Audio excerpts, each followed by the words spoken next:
नमस्कार, SBT news में आपका स्वागत है। पेश है 15 फरवरी बुधवार शाम 7:15 बजे राजस्थान की बड़ी खबरें। सवाई माधोपुर में मुख्यमंत्री अशोक गहलोत मंगलवार शाम संतो कबा दुर्लभ जी मेमोरियल हॉस्पिटल पहुंचे।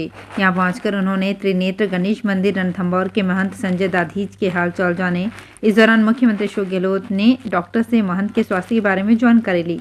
मुख्यमंत्री ने करीब 10 मिनट तक डॉक्टर प्रतीक गोयल से महंत के स्वास्थ्य की जानकारी ली। वहीं रणथंभौर त्रिनेत्र मंदिर के प्रधान सेवक हिमांशु गौतम ने मुख्यमंत्री को बताया कि महंत संजय दाधीच का सोमवार सुबह बाथरूम में नहाते समय पैर फिसल गया था, जिससे उनके फीमर बोन में फ्रैक्चर हो गया था। जोधपुर में पहली बार डॉग कार्निवल होने जा रहा है। इस कार्निवल की खास बात यह है कि इसमें 7 प्रदेशों के 200 से अधिक ब्रीड डॉग और स्ट्रीट डॉग शिरकत करेंगे। यही नहीं, इन डॉग के साथ मॉडल्स कैटवॉक भी करेंगे। 19 फरवरी को ये कार्निवल आयोजित होगा। ये कार्निवल जोधपुर शहर के Maharaja Agast Singh sports foundation polo ground Pabupura में 19 फरवरी रविवार को होगा।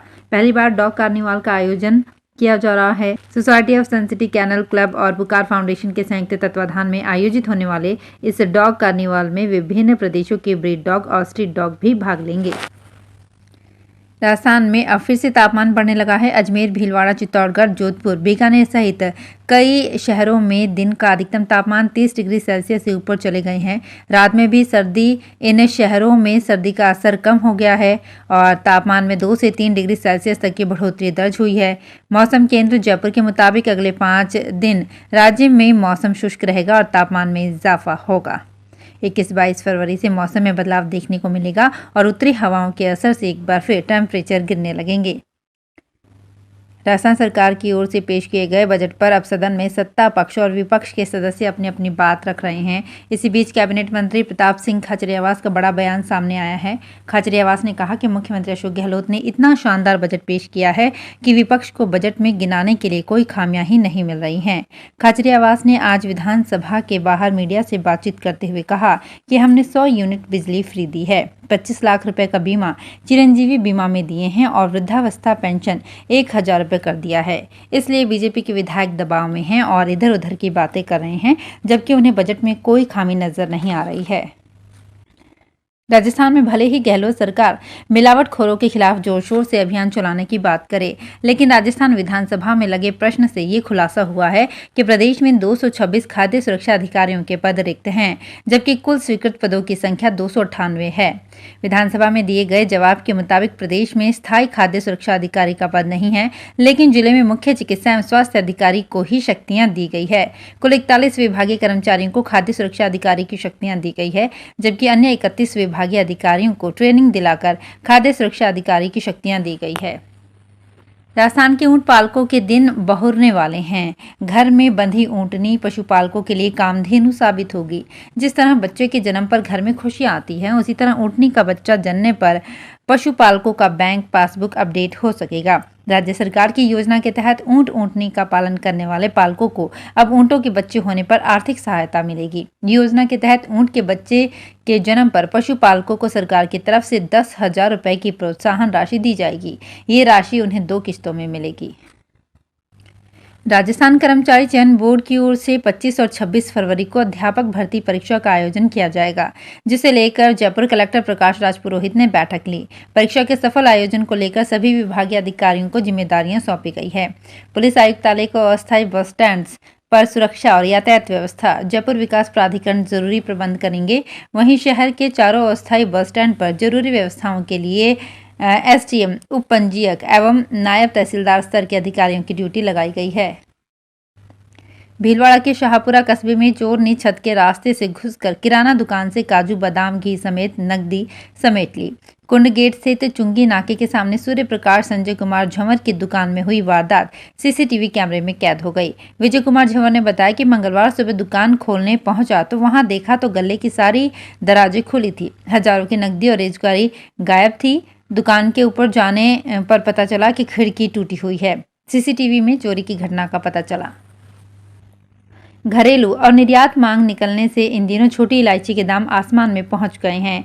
1 से 1.5 सप्ताह के दौरान ही छोटी इलायची के दाम 500 रुपए किलो उछलकर वर्तमान में 2100 रुपए प्रति किलो तक जा पहुंचे हैं। इलायची व्यापारी रामावतार बजाज का कहना है कि निर्यात मांग एवं घरेलू खपत के चलते छोटी इलायची के दामों में और तेजी के आसार व्यक्त किए जा रहे हैं। दक्षिण भारत के बंदन मेटू शहर में छोटी इलायची की औसत नीलामी बोली करीब 1250 रुपए प्रति किलो के आसपास हुई थी।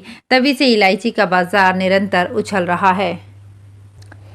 अजमेर में एमडीएस यूनिवर्सिटी का 10वां दीक्षांत समारोह हर्षोल्लास के साथ मनाया गया। अध्यक्षता कुलाधिपति व राज्यपाल कलराज मिश्र ने किया। विशिष्ट अतिथि उच्च शिक्षा मंत्री राजेंद्र सिंह यादव थे। समारोह में 174 स्वर्ण पदक और 5 कुलाधिपति स्वर्ण पदक, कुल 179 स्वर्ण पदक तथा 16 जुलाई 2018 से 31 जनवरी 2023 तक 183 विद्या वाचस्पति की उपाधि धारियों को प्रदान की गई। राजस्थान के सरकारी कामकाज में ऑनलाइन वर्किंग कल्चर को बढ़ावा देने के लिए सरकार ने अहम फैसला लिया है। राज्य की नगरीय निकायों में अप्रैल से फायर एनओसी, नाम ट्रांसफर समेत 7 मामलों में ऑफलाइन आवेदन बंद हो जाएंगे। इन काम के लिए अब लोगों के केवल ऑनलाइन आवेदन ही लिए जाएंगे। स्वायत्त शासन निदेशालय ने राज्य के सभी निकायों को 1 अप्रैल से ऑफलाइन आवेदनों के निस्तारण की प्रक्रिया को खत्म करने के निर्देश दिए हैं। 12 में लंबे समय से नगर परिषद के कामों की प्रगति धीमी रफ्तार से हो रही है। पट्टा बनाने और वितरित करने में भी 12 नगर परिषद पिछड़ी हुई है। विभाग की ओर से तय लक्ष्य के मुताबिक 50% काम भी पूरे नहीं किए गए हैं।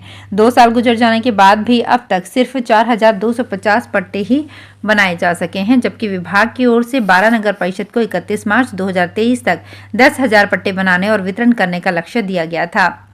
अब कहीं भी टीवी देखने के लिए आपको सेटअप बॉक्स की जरूरत नहीं पड़ेगी। एंटीना के बाद अब सेटअप बॉक्स की विदाई का वक्त आ गया है। केंद्र सरकार ऐसी व्यवस्था पर काम कर रही है जिसमें टीवी में इनबिल्ट ट्यूनर होगा।